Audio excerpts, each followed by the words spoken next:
way to describe downtown and identify different pockets. So just like San Diego, downtown is comprised of submarkets, all right? I've narrowed it down to, I don't know, you'll figure it out, but it's probably about 7 submarkets that I think is where people can walk away and just go, okay, I got it. The key to what I always have taught my team or others that I've worked with is elevator pitch. Can you do this in a manner that it is people understand, kind of get the message as far as what downtown is all about, the pros and cons, and then ultimately show that you are a specialist within that area. And, you know, again, San Diego is comprised of submarkets, downtown is comprised of submarkets. So let's just start. We're having drinks, right? Okay, great. I just met you, blah, blah, blah. Martin, tell me a little bit about the downtown market. So if you are looking for properties and you're trying to understand what is the price per square foot, there's no doubt that the marina is the most expensive part of the area. It's nice, it's established, the restaurants have been there, the buildings are unobstructed views, but always remember, what's the one rule we know about views? And it doesn't matter if you're right on the water, they change. They can be obstructed, they can change, they can build right on the water. They've done it before. Remember, Coronado did not exist. That was water that was man-made. So everything can change. Just give that little bit of piece of information. You come over here, and Columbia is the next spot that is moving, progressing towards price per square footage. That's really complementing Marina. A lot of new development went up there. One of the highest price per square foot to this point was Bayside. This is what I call your Armani.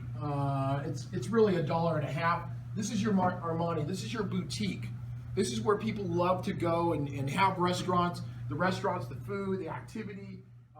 This is your boutique. And the reason why it's boutique is because, you know, the challenge is, and I shouldn't say it's, I started with the fun stuff, the activity, but there are real challenges. I don't find that the quality of product and buildings that are there are okay. They don't live up to these type of products right here. They're only about there are 1 or 2 buildings that are high rises, but for the most part, they're controlled at about 8 stories or less. Come over here, and this is where I used to live, and that's over in the El Cortez Hill. What's interesting about El Cortez in this area, funny enough, is that this is downtown. You can come downtown within a snap. It's easy to get there, but yet you don't feel like you're in downtown in the sense of the noise, the traffic. It's very neighborhoodish, believe it or not, in the El Cortez area. I lived in Discovery. I think it's one of the best buildings. And then I go into, and this is a great segue. Discovery is one of the best pools in downtown. Why does that matter? Does anybody know why a pool, or what would differentiate a pool in downtown? Sunshine. Sunshine, right. Okay, what about the sunshine? The longevity throughout the year. Most realtors have no idea to even think about this. They put their client in there and they go, this place really stinks. I mean, I only get it 3 months of the year. The pool is a non-factor. So there are 2 pool areas down over here, 2 buildings that are unobstructed, beautiful. They'll get it 12 months of the year. Discovery gets it about 9 months, which is actually great for downtown. You get sun for 9 months, and I'm talking about straight up unobstructed sun. That's phenomenal. Plus the pool is on the 10th floor. So you're kicking back, barbecue's going, planes are landing, sun's out. It is really a dynamic and wonderful building, and the price points are super affordable. I still don't understand why it has not recovered since it went through litigation, which we're gonna talk about litigation in about a couple seconds here. But Discovery, I think, is one of the best values. Then I would come over here and say, now this is an interesting pocket and probably where we are progressing in the market from activity, from price point, and really construction and development. It is the future.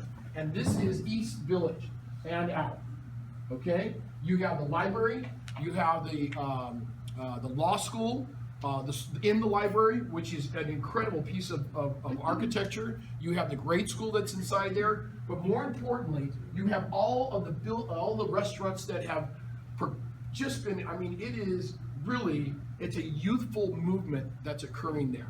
All right. Now, what kind of design or what kind of architecture, what are the rooms like in East Village?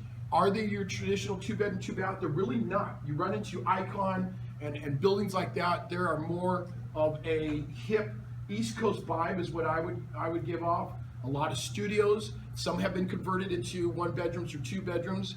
But you have to, it is a youthful movement. So know who you're speaking to and know if they would even entertain that. Because if you are in your, I would probably say 30s, late 30s to on up, East Village probably, I don't know if they're going to resonate as much. Okay, rents are phenomenal, and they're all over the board.